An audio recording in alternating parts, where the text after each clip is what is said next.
अस्सलाम वालेकुम व्यूअर्स। उम्मीद है आप सब खैरियत से होंगे। अभी मैं अशफाक अहमद की किताब ज़ाविया पढ़ रही थी। चंद सतरें आपसे शेयर करने को दिल चाहा, आइए सुनते हैं। ख्वातीनो हज़रात, जिसको खुदा की कुर्बत या साथ नसीब होता है, वो चाहे ज़िंदगी के किसी मामले में ही हो, सिर्फ़ रूहानियत या इबादत में ज़िंदगी नहीं है। जब चलते चलते गाते फिरते ये एहसास हो कि खुदा मेरे साथ है, तो इसके बड़े फ़ायदे हैं, मादी भी, नफ्सियाती भी, बदनी भी और रूहानी भी। मेरा ज़ाती तजुर्बा है कि वो खुदा को थोड़ा सा निगलेक्ट कर देता है तो कमज़ोर हो जाता है। हम बचपन में आँख मिचोली खेला करते थे। गांव के 20-25 छोटे छोटे लड़के मिलकर खेलते। मैं उन सब में ज़रा भद्दा या मोटा था और मैं उनकी निस्बत भाग नहीं सकता था। एक दिन मेरी बारी आई कि वो सब छुपेंगे और मैं उन्हें ढूंढूंगा। मैं दीवार पर माथा रख के और उस खेल के तब के कायदों कुलियों के साथ पुकारा कि छुप जाओ, लुक जाओ मुंडियो। अब ये सुनकर उन्होंने आवाज़ देनी थी कि आ जा पकड़। मैं दीवार के साथ माथा लगाकर और वो बोली या अल्फाज पुकार कर खड़ा इंतज़ार करता रहा और उधर से कोई आवाज़ ना आई और काफ़ी वक्त गुज़र गया। जब मैंने सर उठाकर देखा तो वो सारे बदबख्त अपने अपने घरों को भाग गए थे और मुझे वैसे ही उल्लू बनाकर वहाँ खड़ा कर गए थे। इस पर मुझे शर्मिंदगी का एहसास हुआ और मैं ऊंची ऊंची आवाज़ में रोने लगा। ये सुनकर हमारी ताई, जिसका मैंने पिछले प्रोग्रामों में भी जिक्र किया है, वो भागी आई और मुझे कहने लगी कि क्या बात है, क्यों रोता है। मैंने बताया कि मेरे साथ ऐसा हुआ है। वो अपने पल्लू से मेरे आंसू पोंछकर कहने लगी कि पुत्र कोई बात नहीं, ऐसा ही होता है। पुत्र, ये जो इंसान है ना, ये अल्लाह के साथ भी ऐसी आँख मिचोली या लुकन मीटी खेलता है।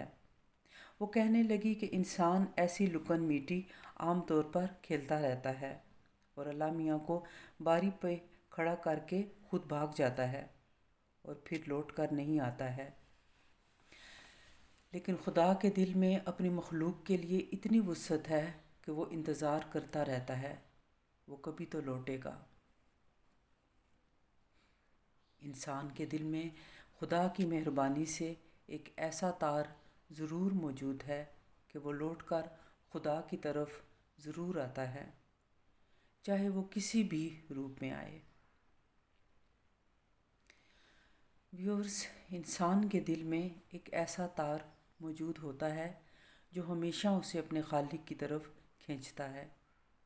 ये तार कभी दुआ की शक्ल में झलकता है, कभी आंसुओं की रवानी में और कभी एक खामोश तस्लीम व रज़ा के लम्हे में।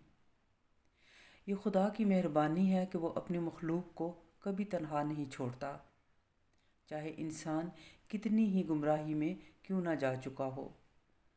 दिल का ये तार चाहे वक्त की गर्त में छुप जाए या दुनियावी ख्वाहिशात की शूरश में दब जाए, कभी मुकम्मल तौर पर टूटता नहीं। इंसान की फितरत में लौटने का अमल एक अजीम राज रखता है। जब दिल ज़िंदगी की सख्तियों से थक जाता है तो उसे सुकून सिर्फ़ उसी जगह मिलता है जहाँ से वो आया था। खुदा की तरफ ये वापसी मुख्तलिफ़ सूरतों में हो सकती है, किसी दुख में पुकार के ज़रिए, किसी खुशी में शुक्र के ज़रिए या किसी गुनाह के बाद माजी की इल्तिजा के ज़रिए।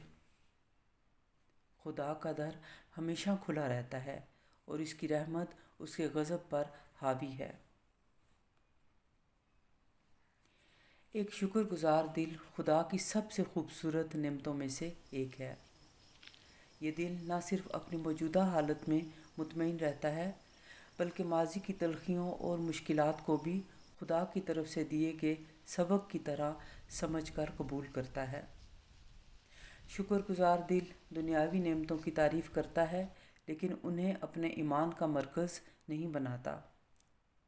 یہ دل جانتا ہے کہ ہر لمحہ، ہر کامیابی اور ہر آزمائش خدا کی طرف سے ایک تحفہ ہے۔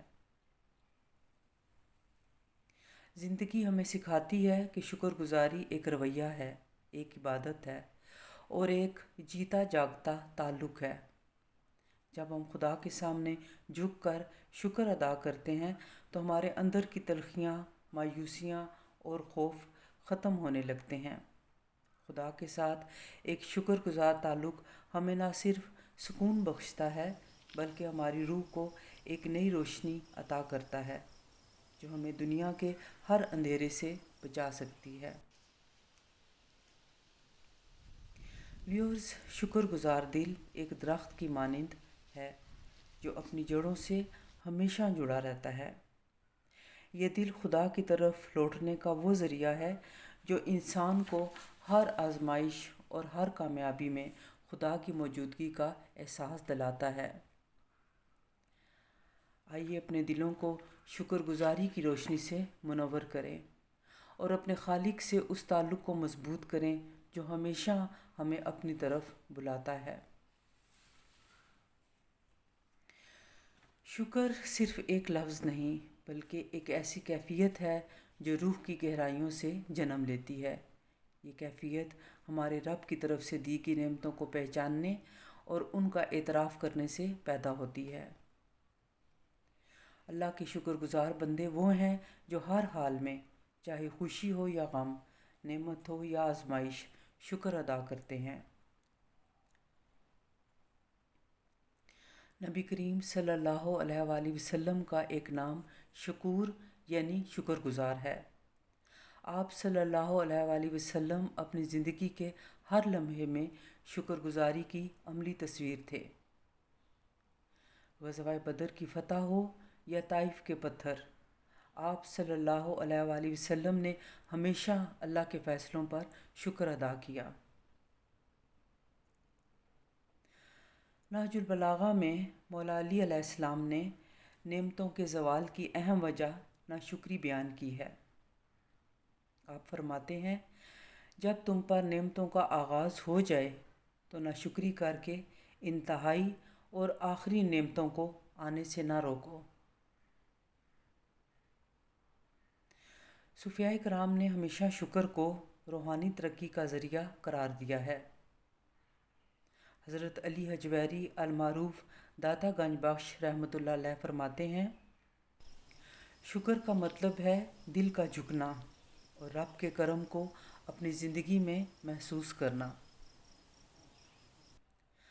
بایزید بسطامی رحمۃ اللہ علیہ سے منقول ہے، شکر گزار بندہ وہ ہے جو اللہ کے دیے میں اس کا فضل دیکھے اور اپنی کمزوری کو تسلیم کرے۔ عظیم صوفی بزرگ میاں محمد بخش رحمۃ اللہ علیہ اپنے کلام میں اسی موضوع کے حوالے سے فرماتے ہیں کہ جے ویکھاں میں عملاں ولے تے کچھ نہیں میرے پلے، جے ویکھاں تیرے رحمت ولے تے بلے بلے بلے۔ اس کلام کا اردو میں ترجمہ یوں ہے کہ اگر میں اپنے عمل کو دیکھوں تو میرے پاس کچھ بھی نہیں ہے، اور اگر اے خدا میں تیری رحمت کی طرف دیکھوں تو میرا دل خوشی سے جھوم اٹھتا ہے۔ ویورز، لفظ بلے بلے پنجابی زبان میں بے حد خوشی کی کیفیت کو ظاہر کرتا ہے۔ خدا ہمیں وہ نظر عطا فرمائے کہ جو اس کی رحمت کو دیکھے اور دل شکر گزار بن جائے۔ آمین۔ Love yourself and spread love. آپ سب کا بہت شکریہ۔ خدا حافظ۔